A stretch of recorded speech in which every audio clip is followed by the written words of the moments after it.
My name's Paul Bestall, and you're listening to Mysteries and Monsters. The world is a possibility, if you'll only try.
Right, my guest today is author, musician, narrator, writer, and all-round cryptozoological expert, in my opinion, Lyle Blackburn, who joins me today from Texas. Good morning, and welcome to the show, Lyle.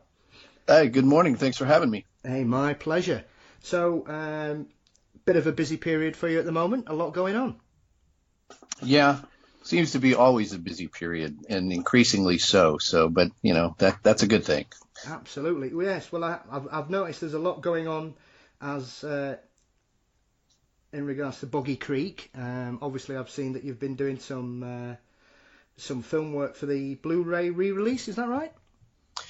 Right. Yeah, I'm kind of come to be involved in just about anything that happens in relation to the Boggy Creek monster case, and we are involved in a restoration process of the original Legend of Boggy Creek movie from the 70s, and we're going to include some bonus features on the Blu-ray, which is interviews with some of the original actors. So I already knew several of the actors, and working with the original director Charles Pierce's daughter, Pamela Pierce, and so I was kind of heading up the interviews and so forth with the actors.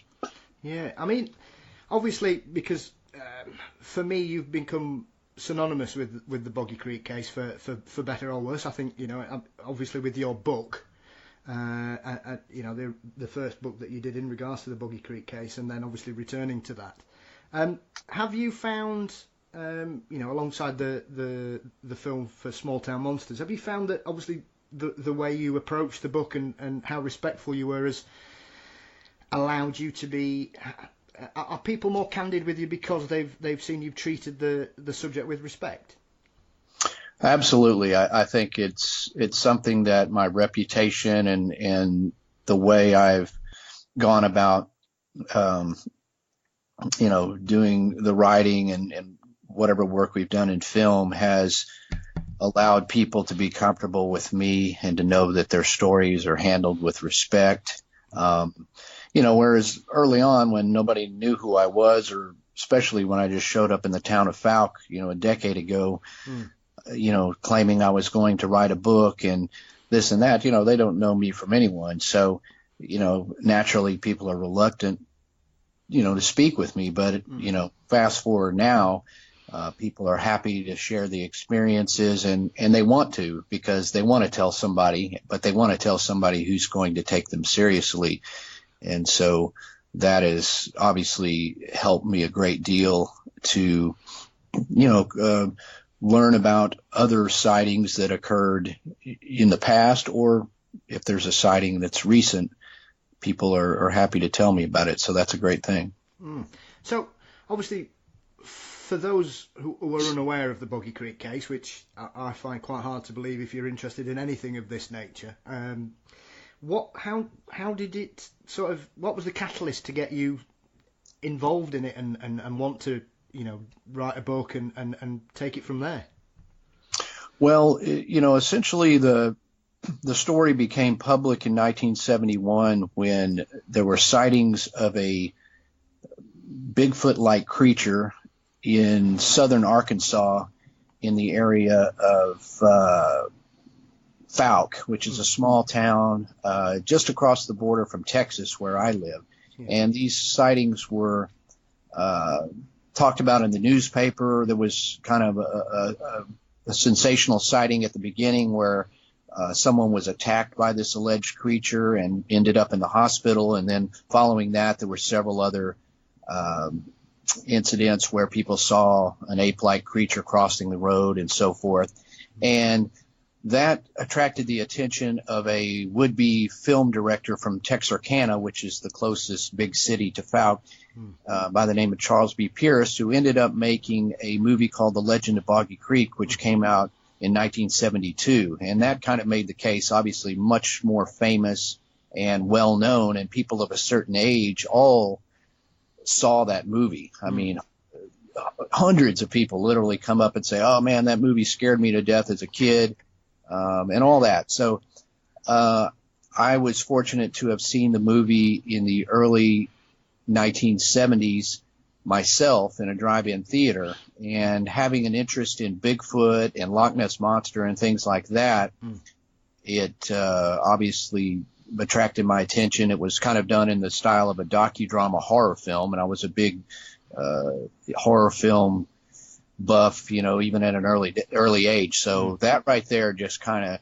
cemented my fascination with the case. It was something that was about 3 hours from my house in Texas, so it was kind of a local phenomenon, and ever since then I was fascinated. So when it came to the point of being an adult and having been a musician and also a writer for all these years, I wanted to write a book, and I thought, what is my favorite subject? What would I even want to write a book on? I thought, wow, The Legend of Boggy Creek. What was true about that? What's true in the movie? How was the movie made? Why was the movie made? And that ended up becoming my first book, The Beast of Boggy Creek, which kind of put me on the map, and here we are now. Absolutely. I mean, it is a really interesting case because, I mean, I was 7 or 8, and it was shown on the UK TV.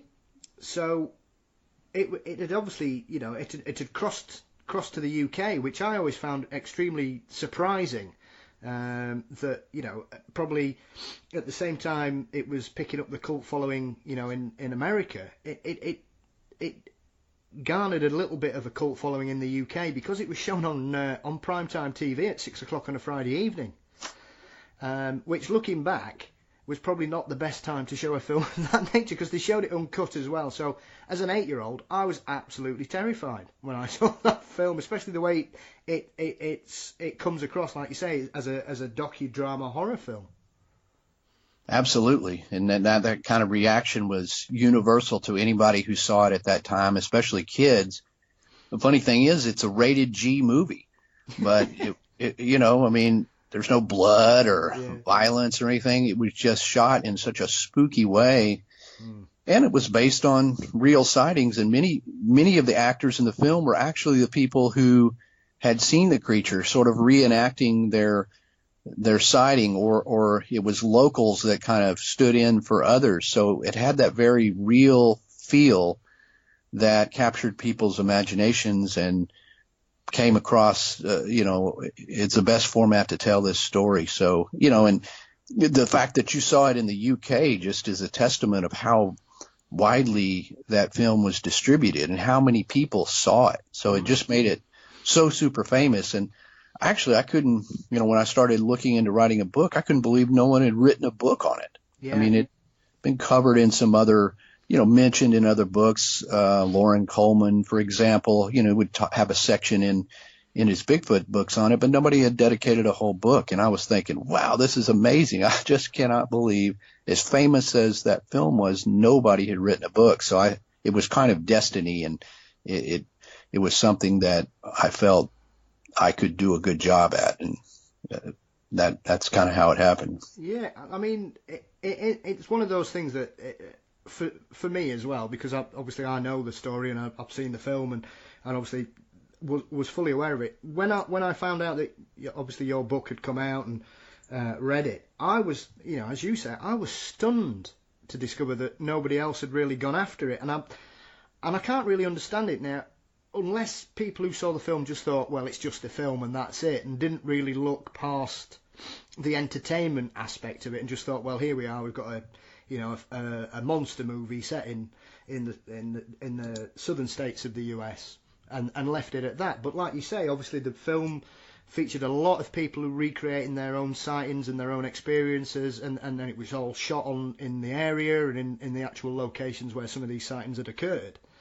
So it was almost like you say, it was probably destiny. It was your favourite story, you loved it, and the opportunity arose, and then there you were. I've just found that really surprising, like you say, that nobody else had decided to tackle it. Yeah, I think it was lucky, and I, without being biased, I felt I could tell the story the best because I had been there and seen it as a kid. I had the interest in it. I lived in the close proximity, and I was somewhat obsessed with it. I remember being, I was on tour with my band at some point, and this was,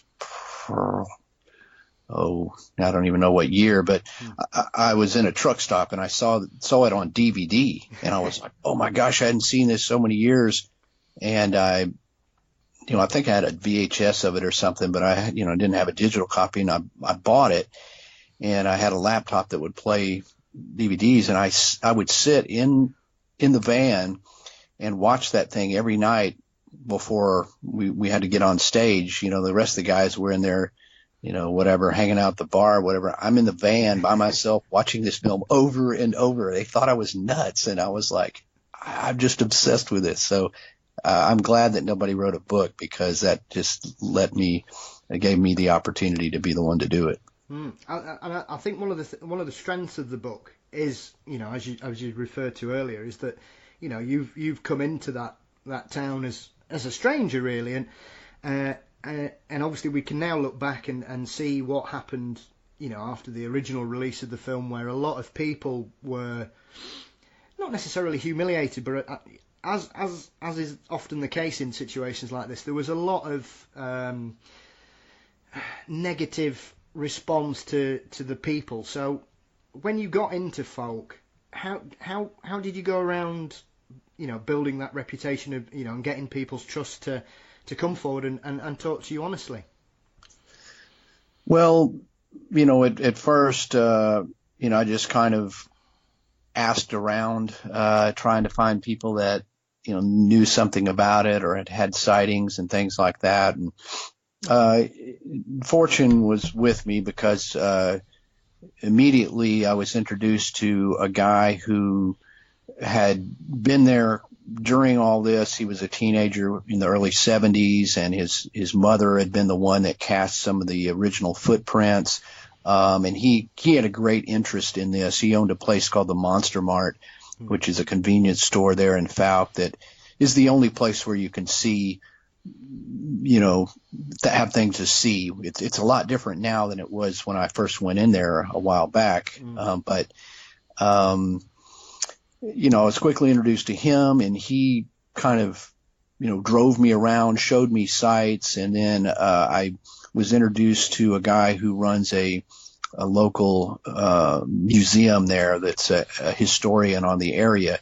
And by return, they probably thought I would never come back, but by returning a couple of times and, talking to, the guy at the museum and things like that, he knew I was serious, and he then could kind of arrange people to come do an interview, because he would call them and say, look, this guy's, I think he's doing a great thing here, and, I think you should come down and talk to him. So once I had a few key people in town, especially a historian who was kind of on my side, then that kind of opened the doors to for people to talk to me. So, and then obviously once the book came out and everybody read it, and I included a lot of historical aspect about the town of Fouke, and I just I just tell the story. I don't try to convince people one way or another. I just say, hey, this is what people claim to have seen, and let me tell you, these people are credible. Here's how it all went down.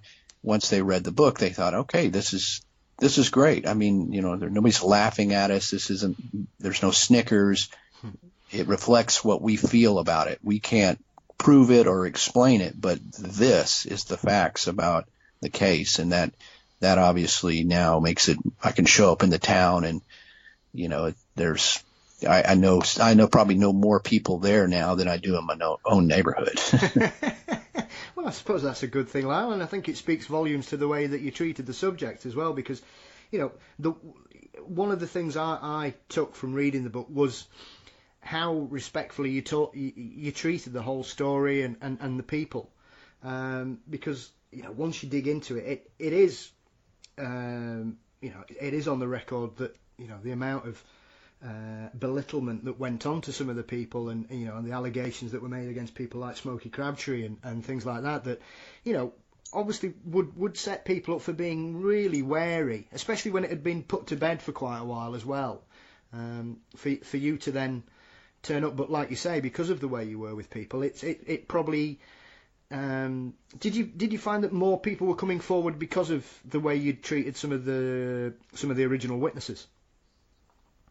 Yeah, I think so. Especially once the book had been out, and then it was, people, I was more known, and then I was on several television shows as the, so-called expert or historian on the case or whatever, which, cast me in a bigger light. And then, just people would then, share their stories, or if there's any sort of sighting in Fouke, if it's all routed towards me, I should have a Boggy Creek hotline or something. Yeah, very much so.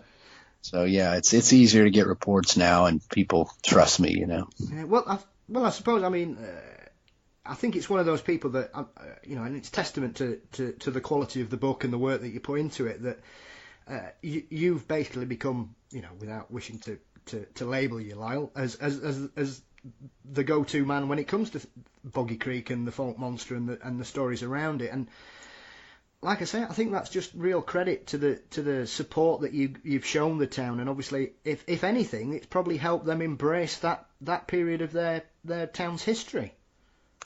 Oh, it certainly has. I mean, and the difference between when I first walked into the Monster Mart a decade ago, there was something to see, but not much. There's a mural on the outside of the store. Inside, there was a few newspaper clippings sort of pinned on a corkboard. There was a few books, like Smokey Crabtree's books were being sold. I'm like, wow, I can't believe this is all there is to see. This is a huge legend. People come from all over to Fouke just to see it. And now, as a result of not only the book, but shortly thereafter, we did episodes on finding Bigfoot and monsters and mysteries in America and other things. It kind of gave a resurgence and a new appreciation for what is one of the most famous Bigfoot cases out there. And so now, you go to the Monster Mart, it is the outside is a complete new facade with this giant Bigfoot coming over the roof, and that looks like a swampscape with cypress trees. And you go inside, there's like a small museum that I've helped to set up. You can see historical items. There's a gift shop and a display with all my books. And I mean, it's completely different. And that's due in part to just kind of the book sparking some something that has translated into, hey, this is a great part of history, a great part of the legend. And if you live in Fouke, people were saying, hey, this is what it is. Some people are proud of it. Some people think it's silly, but on the whole, the mayor and everybody else appreciates it and embraces it at this point. Yeah, so they've learned to love it, really. Yeah, I mean, very much so. And, we've done a Falk Monster Festival down there for several years, and I've done guided bus tours and things like that. And it sounds like it's being commercialized, but that's really not the case. It's not like, we're not building amusement parks and there's not millions of people coming down there. It's just simply people are interested and they want to see these places and they want to come to Falk and, they want to go to Boggy Creek just because it's something that is imprinted in their own mind. They saw the movie as a kid, or, they want to bring their kids there, or they love Bigfoot and they want to go to famous Bigfoot sites. So, you have all these people coming, and it's nice to be able to have something there, from, a small museum to a festival, to where it makes their trip more worthwhile to come down there.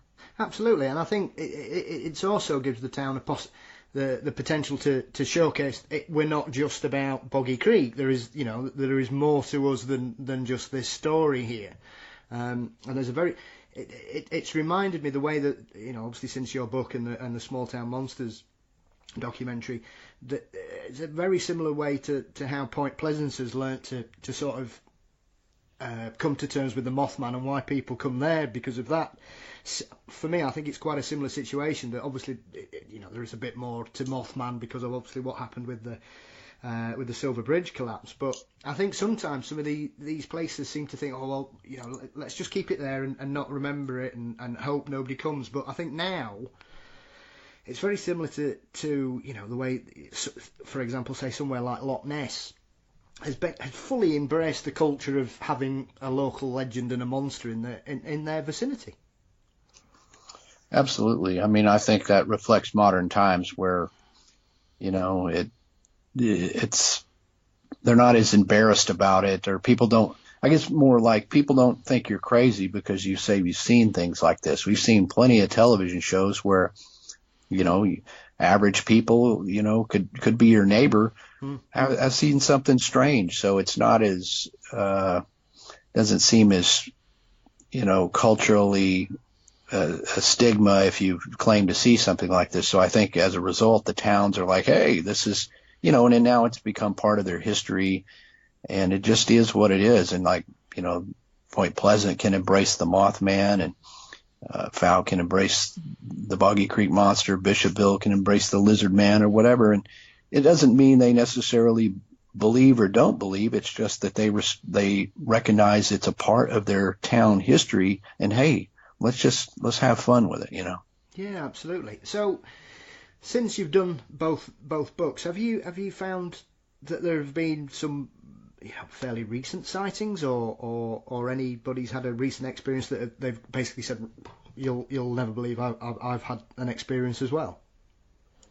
Yeah, there's been quite a few recent sightings. I see that question all the time posted on Facebook. Even people that follow my page and follow the Falk Monster page, which I'm puzzled at because I'm constantly posting. Of course, in my books, I did a follow-up to the Beast of Boggy Creek called Beyond Boggy Creek, in which I then examine similar cases all throughout the deep south of the United States, which is roughly about 10 of our states.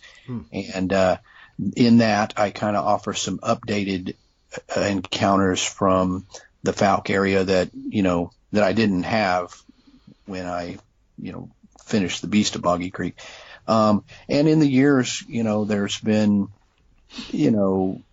at least a handful each year of what I consider some credible sightings in the same areas. And this Falk is an area where there's there's a sulfur river, in the sulfur river bottoms. There's a bayou down in there. It's a very rugged and remote kind of place. It's undeveloped, and it's still as undeveloped, mostly undeveloped as it was back in the 70s, because a lot of that, it just, sanctioned off as wildlife management areas or duck habitat.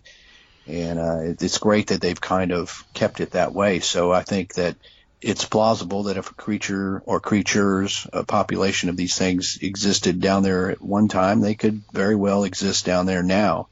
And these sightings that I get reports of now are great because I can literally interview the person personally shortly after the incident. I can go up there and interview the person in person, and I can go to the place where it was seen. So that's kind of an advantage about examining these modern sightings as opposed to me writing about historical sightings. So, there's been some really good ones, and the most recent one would have been that I got was from October of last year, in which two women were driving a little bit south of Fouke, near not too far from where Boggy Creek crosses this old highway, and they saw something run across the road on two legs. It had a long stride.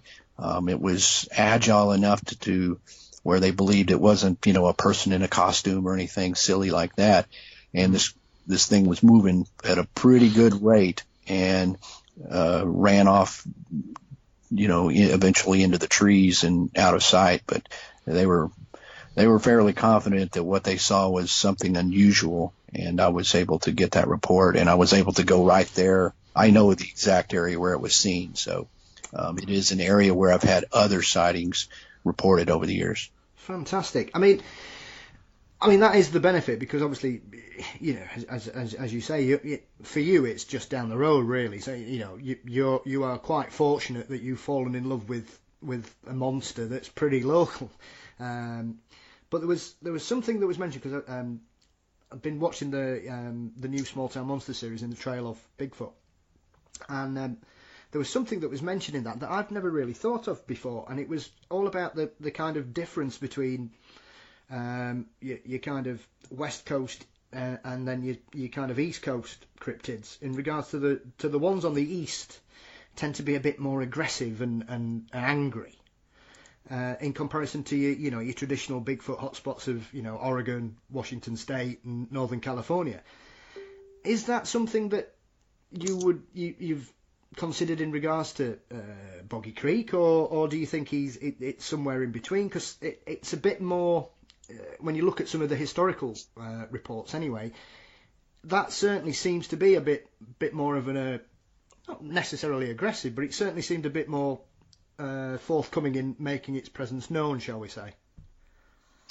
Yeah, I think, more often than not, you do have more aggressive behavior exhibited in the southern cases or the eastern cases in the U.S.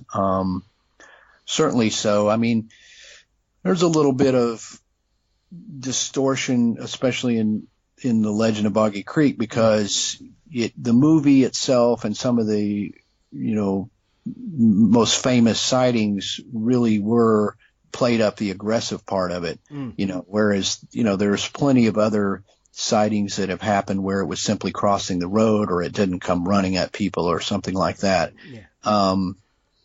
But, if you look back historically at, Sasquatch sightings in the Pacific Northwest or on the West Coast, you have a lot of tales, Native American tales, where these creatures were thought to be devious or even evil. They kidnapped children and things like that. So it's not as clear cut as you may think, where the Bigfoot of Pacific Northwest is simply a friendly giant, and the ones down here are just out of control maniacs.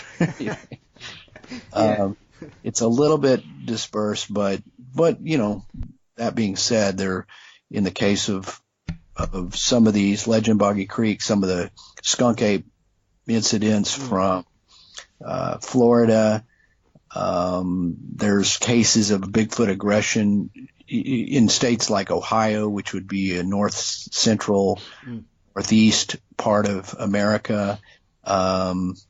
There's aggressive incidents, and some of them quite frightening to imagine something like that, a 7-foot tall ape-like creature, coming at you. I have a fondness of those kind of sightings.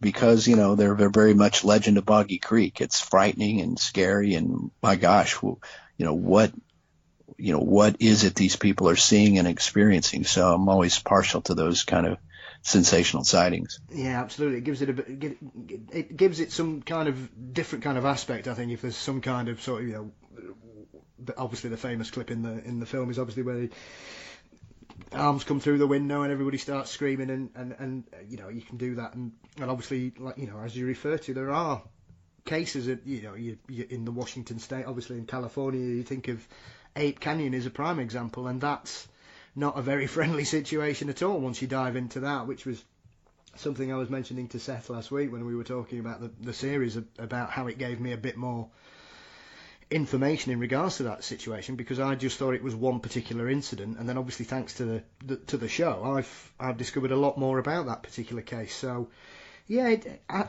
maybe it's just that East Coast West Coast rivalry, and it's crossed over from the rap world into, trying to get your cryptids against each other. I don't know, to be honest, Lyle. So obviously you referred to Pamela Charles Pierce's daughter earlier, she's now taken ownership of the film again, because it was out in the public domain for quite a while, wasn't it?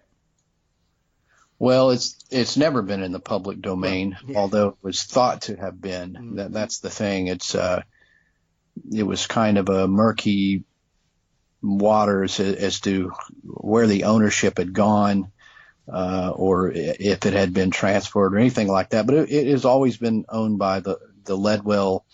The Ledwells, who were the original investors in the movie, allowed Charles Pierce to make it in the first place. They've always owned it. It's just that they're not in the movie business or anything like that. So it just sort of fell into this sort of wild west of bootlegs and uploads on YouTube and all this other nonsense. And finally, Pam has, she understands the importance of her father's works and things like that, and is at a point in her life where she had the opportunity to, really do something about it and get a hold of this and to perpetuate a restoration of the film, which is long overdue. We have all this modern digital technology, and to be able to transfer from an original print at a 4K resolution to result in what is not only restored to the way it looked originally, but perhaps even better than it's ever looked. I mean, you see details in the film,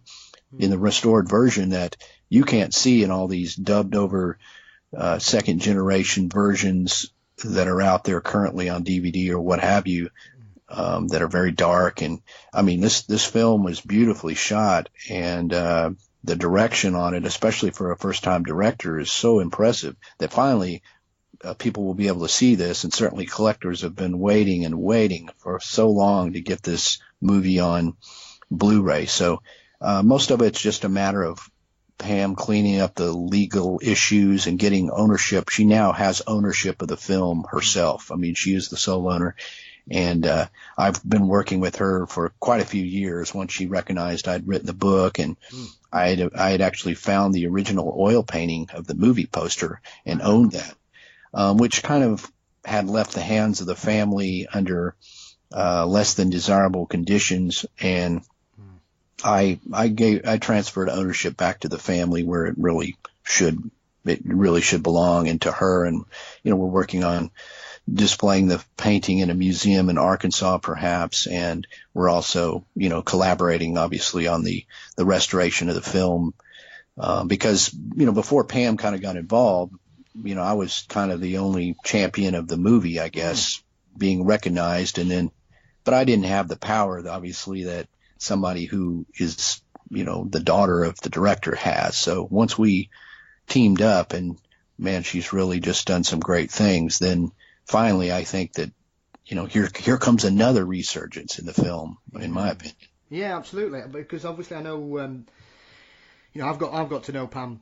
Obviously, certainly not on the level you have, because of your excellent work and expertise in the situation, Lyle. But it's been really pleasing to see how she's basically just grasped the nettle of this whole situation, like you say, with the legality of it. Because I'd completely, it had dropped out, and it was one of those films that I'd looked for years to see if it had popped up on Amazon or something like that, and it never appeared. And I was just thinking, surely I can't be the only person that has these thoughts about how this film affected me as a child, when I was younger. So to see what's happened over the last sort of 12 to 6 months, and the momentum that Pamela's had behind her in regards to getting, taking the ownership, pulling it back in, and treating the film with the respect it deserves. I think, like I say, having it redone and cleaned up and tidied up and repackaged ready, because I think Pamela's on about doing a big launch later on in the summer, isn't she? Right. Yeah, we're going to, the film it's not quite done with the restoration. It's still working on the audio, but the film itself will be ready to preview and show in the summer. So she's booking some showings at select theaters, mostly around here in the South.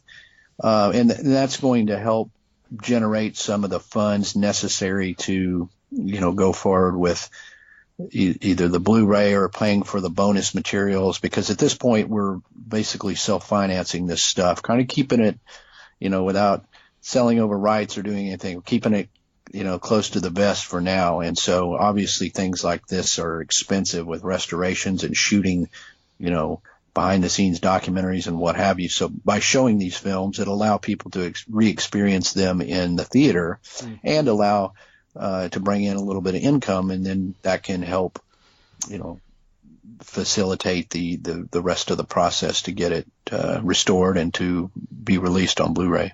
Yeah. So I mean, by all, it sounds to me as though, like you say, I think it's about when it comes back. I think for a lot of people, there's a lot of anticipation about this film. I mean, I can't wait to see it cleaned up, because obviously, first time I saw it was on TV, so it was probably one of the first prints that was used back in those days. But since then, like I say, until sort of 6-7 months ago, you would just find really bad, grainy copies floating about on YouTube that do nothing to benefit the film, really.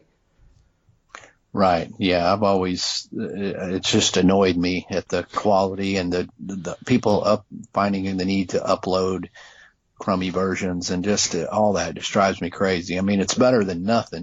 People can see it, but this whole state of just how it's been, there's a so-called widescreen version that somebody released that's, while it is the widescreen, it's the most horrible quality of them all. And it's like, yeah, like you say, it's not helping anything. This just makes the film look, extremely low budget and crappy, when in fact, I mean, it was produced in Technicolor and the thing looks absolutely amazing, and kind of what I remember seeing in the drive-in theater way back. These versions I see now they're just so much dark, and they don't look like they should. So I think finally people will be able to see it. And if you follow like my Falk Monster page on Facebook and things like that, I've been posting some sneak previews of the the film of the restored version. And you can also follow the Legend of Boggy Creek page on Facebook, which is run by Pam herself.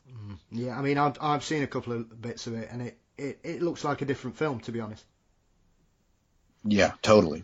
Brilliant. No, well, listen, I can't, can't wish Pam and the family more success than that, because I think it's a cracking film, and I think it's one of those films. I think it's probably deserved this treatment for quite a long time, and I think with your book and obviously the return, the Beyond Boggy Creek book as well, and this, it just seems like everything's aligning to pull it back to where it belongs and give it the respect that it deserves. But there's loads of films that can't, Boggy Creek's one of those films that I think its influence at the time can't be understated as well, because there are loads of documentaries around that period that came out that clearly have used Boggy Creek as a template to go forward, and they're the same, that they've just basically, they all look like they've been uploaded on VHS. The quality is atrocious, and it's a real shame, because some of these films are brilliant.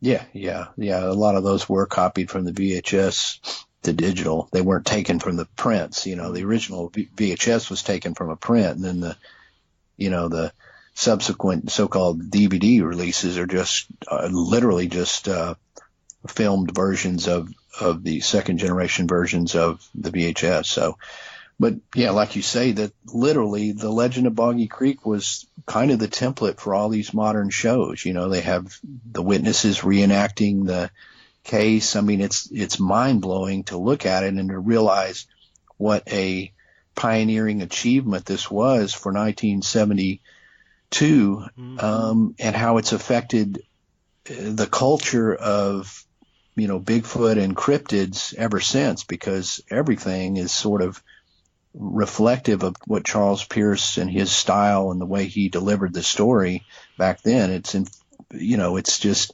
from the television series that are on now, like Finding Bigfoot and things like that, to the movies that are being made. There's a lot of Bigfoot horror films that come out, and they all want to be The Legend of Boggy Creek. You can tell. Yeah, absolutely. They get nowhere near, and even using technology today and probably in much better costume qualities and stuff, they just can't touch it, because there was something magical about that film that was just perfect for the subject matter and perfect for the time period in which it debuted. Yeah, absolutely. I mean, I've seen too many bad films ripping off Boggy Creek over the years, I have to be honest. Whenever I see a hairy arm come through a window, I think, I know exactly where you've got that from. So it's just one of those things. So I hope it's a massive success for the family and yourself getting involved with that. I think that's really nice, and I think that's such a sweet gesture when you've given them the painting. I think that's really humbling, that, Lyle. That's lovely to hear. So obviously following that, you've also ended up doing quite a lot of work with Seth Breedlove and the Small Town Monsters. So how did that come about? Because obviously I think was the first one you did with them was the Mothman. Well, actually, the first one was Boggy Creek Monster. Sorry, my apologies. Which made obvious sense. I mean, and perhaps there's no other more famous small town monster than Mothman and the Fouke Monster, Boggy Creek. So, Seth wanted to do that, and obviously, if you're going to do a Boggy Creek film, it's best to collaborate with me. I had the witnesses, I had the story, I had the voice for it, and we enjoyed our collaboration on that. We were happy with the way it came out, especially given what the budgets that he had and things, and then so it was so successful that the next film, which was The Mothman of Point Pleasant, we thought, well, hey, let's keep this up. So I came on as a co-producer, and I helped with the script and narrated it just as I had done with Boggy Creek Monster. And, again, we got great feedback from everybody about those films. So we've continued that. I just recently narrated Bray Road Beast, which is about the Dogman werewolf kind of case from Wisconsin. Yeah. And I'll be narrating and involved in the next two coming productions this year, which is Terror in the Skies and MoMo. Yeah, I mean, I was saying to Seth, I really like the work that the Small Town Monsters guys are doing in general, because, as we were saying about your book, The Beast of Boggy Creek, I think the way Seth treats the witnesses and the stories and the way everybody who's involved in it, because I've seen them all now, so I just find them really well made and extremely respectful to everybody's involvement, because you're giving people another opportunity to come forward and open up, but I find it really refreshing that you're just saying, right, here's the story, here's what people have said, make up your mind.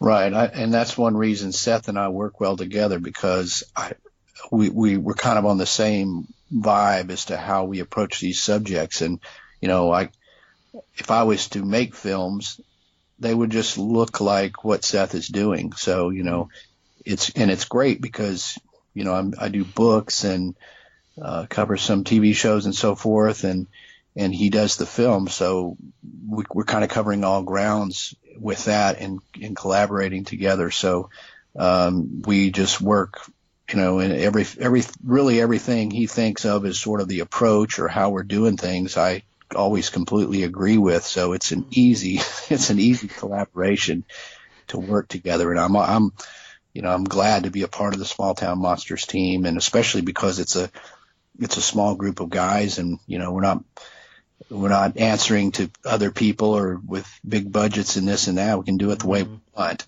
And that makes it more satisfying. And the response to the films, obviously, is just overwhelmingly positive. So that's, I'm always happy to do anything that Seth feels is the next step, because so far it's all been great.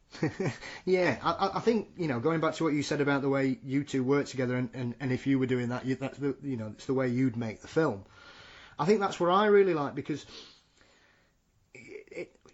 we're dealing with niche subjects here. These are cryptozoology and such like is, it is a fringe subject, regardless of which one we talk about. But I think Seth works on the same principle as I do. So, as you refer to, if I want to talk about Boggy Creek, then the first person that comes into my mind is yourself. As you mentioned, the Beast of Bray Road there, the thing about that, as soon as I saw that film was coming out, I thought, well, there's only one person that they can possibly speak to here about that case, and that's Linda Godfrey. Because, very similar to yourself in regards to the Folk Monster, Linda Godfrey is the Beast of Bray Road, essentially, because she's the lady that dealt with it. She brought it into the public domain, and she's continued to keep that story and these incidents alive. Yeah, absolutely. I mean, it's all worked out. I mean, Linda's a fantastic journalist. I've got quite a few of her books, and it was just really. It's just it's probably it's probably the Small Town Monsters film that makes me just scratch my head the most, thinking just what on earth is going on here. Yeah, absolutely. And I mean, I have a lot of respect for Linda. She was doing this sort of thing, before Seth and I, and her approach to it is very much the same as mine, especially in a journalistic sense. And so she's kind of pioneered a little bit of this. And especially when you hear Linda talk about it in an intelligent way, and how she's approached it sort of journalistic, it does make you scratch your head, because you're like, this stuff isn't made up. This stuff is, there's something to this. People saw something. And that just makes the whole thing even more eerie, because, it doesn't sound like, it sounds like almost like a bizarre and crazy subject, but the way it's delivered, and when you hear the witnesses and hear Linda, you're like, well, it may sound crazy, but hey, there is something to this. Yeah, absolutely. Like you said, I think the grounding, the fact that she was working as a journalist when this story landed in her lap, really. What was it, 91? I mean, it's nearly 30 years ago. And here we are, still talking about, the Beast of Bray Road, and I mean, the Dogmen phenomenon has just, probably over the last 10 years or so, probably exploded from being a real, minor part of the world of cryptozoology to being quite a major one now. Yeah, no doubt. Yeah, it's one of those. I think the popularity of the so-called Dogman phenomenon is increased in the last couple of years, as more of these sightings are publicized, and as the more people have been tuned into the Beast of Bray Road, even. But it has gone to just one of those hugely famous cases, and I mean, one of the more creepy ones, because you're dealing with something that, sort of dwells in that werewolf kind of realm. And that's even almost, most people say I'd rather see a Bigfoot than a Dogman, Yeah, I'm there on that one. I think if I had a choice of which monster I was going to see, my money would be I'd rather see the Bigfoot. Thanks. It's not really. I'm not fancying bumping into a Dogman anytime soon. So the next thing you're doing with the Small Town Monsters is Terror in the Skies, I believe. Right. In that case, I'll strictly be the narrator, the voice on that one. I've researched and gotten reports of strange flying creatures, from things that would resemble pterosaurs to things that are in a sort of a thunderbird nature or Mothman kind of a nature. But yeah, and I think this film's going to be really cool, and give us an opportunity to examine some other phenomenon that's a little bit different than Bigfoot and different than Mothman. when I was talking to Seth, obviously he's looking at, you know, the work that Lauren's been doing over the, you know, pulling these reports together, and obviously you've got people like Lon Strickler who are pulling in these flying cryptid reports coming from his area as well. It's probably something that it has needed a real look at it in regards to, you know, I know Ken Gerhardt's done a lot of work in regards to these, hasn't he? Yeah. Ken's probably one of the, you know, Lauren, Coleman, Ken Gerhardt, they've, you know, would be recognized as the guys who have done a lot of research into this and have collected a lot of witness encounters. And, you know, Ken Gerhardt he was interviewed for Terror in the Skies, so it's exciting to have him kind of come on board and be a part of one of these films as well. So, I think that I'm really excited. The trailer that is going to drop or will have. Yeah. The trailer is something that I think people are going to really enjoy because this looks really, really good. Yeah, I mean, I always get excited when I see keeping up to date, and it's coming and all this, and you know, it's an exciting big month coming up because obviously the Kickstarter started and the trailer's out there. You've got on the trailer Bigfoot coming out as well, so it's a massive year for Small Town Monsters as well, because obviously that nicely leads into both your new book and the final Small Town Monsters film of this year. Right. Yes. MoMo, the Missouri Monster. Absolutely. So with this, it's kind of been coincidental, really, that I've got a book coming out on the subject, and we've also got a Small Town Monsters film in the same year. But it's something that Seth has been wanting to do for a while, and it's come up as sort of on the list of ones that it's going to be done. And with it just kind of was the right timing, and I'd been working on a MoMo book for a while, so I said, hey, you know, I've kind of done the research here, so that'll obviously help, and the timing is just right. So my book will come out, you know, about 6 months before the movie, which in this case the movie's going to have a little bit different style. Each of the Small Town Monsters movies has kind of a little bit of its own style and approach, and MoMo is going to be one that's going to really be exciting. So it's not just like a rehash of my book or anything like that. It's going to it's going to complement the book. You know, the book has got all the documented history, the rundown of just everything that went on, and then the movie is going to sort of visualize and play up on the famous parts of the case and bring it to life on the screen in a little bit different way than just simply, telling the story from, beginning to end and so forth. So, to be fair, it's not a cryptid I was overly familiar with. So, without giving too much away of the book and the film, what is MoMo? MoMo is like the Boggy Creek Monster. It's one that came to light in the early 1970s, specifically 1972.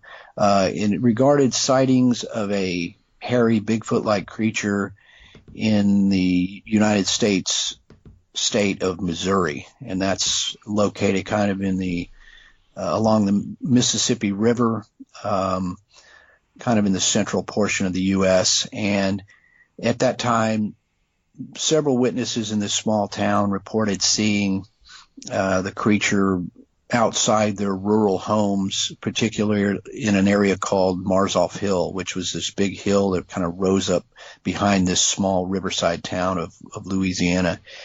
And the creature was described as being,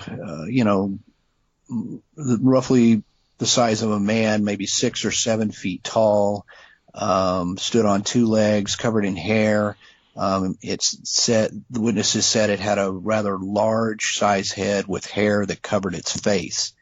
And these sightings were made headlines pretty quickly, within days of the sightings, and then that kind of perpetuated other people to come forward saying they'd seen stuff. There were subsequent sightings over the next months from about July 1972 to August 1972. And I mean, it was one of those stories that was just carried everywhere. It was picked up by the Associated Press and UPI, and it was on all kinds of newspapers. It was covered in newscasts, and just a big deal. And kind of, if you were one who followed those kind of subjects in the early 70s and read newspapers, a lot of people were familiar with MoMo, and then it was written about in some books in the 70s, covered in Fate magazine and things like that. So it was one that, while it didn't have a famous movie like The Legend of Boggy Creek, it was quite well known to people who followed those subjects at the time. And so Missouri has become, synonymous with its own Bigfoot creature, in which MoMo, and to define the name, it's the state abbreviation for Missouri is MO. And so it would be MO for the state and MO for short for monster. So MoMo was the name that it was given, and that's just become kind of a famous cryptid over here in the U.S. and something that people remember. So it's one that I knew from early on and had read in books, and obviously had become kind of one of my standout and favorite cases. Yeah. Was it the experience of how well Boggy Creek is, both your books have been received, and they are both excellent. I recommend them highly. I think they're fantastic books. So was it basically you thought, right, well, I'm pretty comfortable in this field now. I'm after another case that gives you that same kind of passion, and was MoMo the next one that you wanted to really tackle? Yeah. I mean, it's one that's on my list of ones that I wanted to do myself, and where I felt that there, while there's, you can search some blog entries and it's mentioned in other books and all that, again, that never encompasses the whole story, and doesn't kind of address all the different theories and the possibilities of what it could be. In the case of MoMo, there was some other activity that was associated with the sightings, which included strange lights in the sky, what was perceived as flying objects or UFOs. There was disembodied voices heard in the woods, and just all that stuff. And I really love the kind of classic stories, the 1970s stuff, and ones that are associated with the American South. I mean, Missouri is kind of debatable whether it's included in the traditional North or South, but it's got a lot of aspects of Southern to it, and it's a place where I like my other books, I went there personally to the town and looked at the places, went to Marzoff Hill and the whole deal, which is always incorporated into my books. I don't just simply sit back and Google stuff and write a book. I found all the original newspaper articles. I went to the town. I interviewed people, and this is sort of my journey as to, examine this case as an adult, a case that I loved as a kid, but hey, let's look at the facts behind this case and, see what it's all about. Yeah, I mean, I was saying something similar to Seth about how he's got to the position he is now in regards to when he does something, because of the body of work that he's already done, and Small Town Monsters as well, because it's not just Seth. Have you found that obviously your reputation in regards to how respectful you've been in regards to Boggy Creek, that when you've come to MoMo, that's helped you once again, having people feel comfortable with you and being able to be honest and open? Yeah, I think so. In certain cases, I mean, some of the, when I went to the town and talked to some of the original witnesses and so forth, they didn't know who I was. And, when I marched into the library there and announced what I planned on doing and who I was, they weren't highly impressed. Yeah. So it's a little bit like starting over, and but yeah, my confidence in it is high because I know I'm going to deliver a great book, and one that I think the town itself can appreciate, as documenting the facts behind the case. And as far as my my readership and the people who follow me, I mean, I think they're excited about it simply because they know that my books go above and beyond just some simple summary of the case. This is going to have a lot of cool information. It's going to be told in an entertaining way, engaging narrative throughout the story. And, while sometimes I think, well, people know about this case. Why would I need to write more? I realize that my style and my delivery and my thoroughness of these cases, people are really, they want me to do them all. I mean, I get requests to do all, hey, when are you going to cover this or when are you going to cover that? I mean, it's a list I can't even get to, Yeah. or couldn't economically make feasible. But that kind of inspires me to go back and cover some of these, the ones that, even famous ones like this that have been written about in the past, and do them in my way, because I think I can bring something new to the table, and I know that my readership will enjoy it. Yeah, well, I mean, I'm thoroughly looking forward to it, because I've read everything you've done, and I've always found them both extremely fascinating, but that you can there's a clear passion for these subjects in your writing, and I think it shows through. So when's it really? Because it's out. Was it forward towards the end of March? Yeah, March 5th will be the official release date, and I'm not sure whether it'll be available for pre-order prior to that or just be available that day. But March 5th is the day. Yeah, and I would imagine that'll be on Amazon and other notable sites. Yeah, and the usual places, which is primarily Amazon, and I sell from my own web store. I sell autographed copies, and then it'll also be in ebook format, on Kindle and places like that. Wow, fantastic! So I mean, it sounds like you've got a chock-a-block year already lined up, and we're only in sort of February, March time. So what's next for you? Is it back with the band, or have you got other projects lined up for 2020? Because I know when I was talking to Seth, he's already got. He basically said, well, these are the two films we're doing in 2020. So, do you know kind of long term where you're going to be, or is it just a case of, right, well, I've got MoMo first, then you've got the films, and then you've got obviously the Boggy Creek re-release in the summer? Yeah, my life is pretty much planned out for quite some time as well. I mean, because in addition to the books coming out, I've got to narrate and work on the films. I got to go up to Missouri to shoot MoMo in the spring, and I'm booked at events literally starting in late February. I'm booked almost every single weekend through July at some different event in other states and what have you. So I do all that. Some band tour dates. We're beginning work on a new album, and I'm about halfway through with another book. And yeah, the Legend of Boggy Creek stuff. There's so much stuff that I don't know how I'm going to do it. I just kind of get literally a week at a time. Oh. Well, all power to you, Lyle. So without wishing to do that, is the other book that you're working on cryptid based? It is, but also encompasses a wider net, if you will, into other phenomenon. The book isn't based on one single creature. It's actually based on a certain type of location, which, without giving it away, it's kind of location based, and then whatever has occurred within that area. So areas where there is multiple types of paranormal activity, if you will. So people will see why I covered this when I do announce it. But it's something I've been working on literally for years, because I'm always interviewing people and always kind of working on things, juggling a little bit at a time as I collect the right information and so forth. So I don't have any idea when I can get another book out, but I'm working on it.